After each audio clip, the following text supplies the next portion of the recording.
Hey everybody, JP here. Got a swimming pool here, 15 by 30, 20,000 gallons. I take the water out of the well. It comes out about 59 degrees. I did put it through a solar oven. I've got a solar oven in the back, aluminum 4x8 with some glass panels on top. The solar oven gets to about 120 degrees. So I probably raised the temperature about 4 or 5 degrees so far. I've got a solar blanket on there.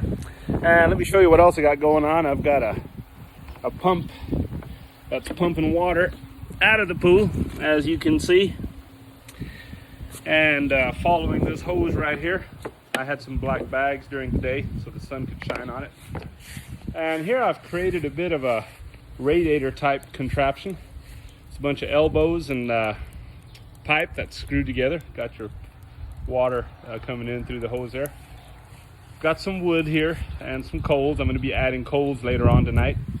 And then I've got the hose going out, and of course, as you can see, back to the pool. And got it flowing back into the pool.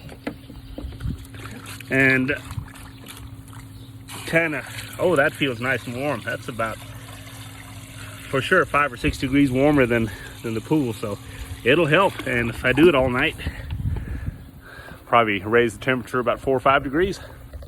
Try it. It's real easy.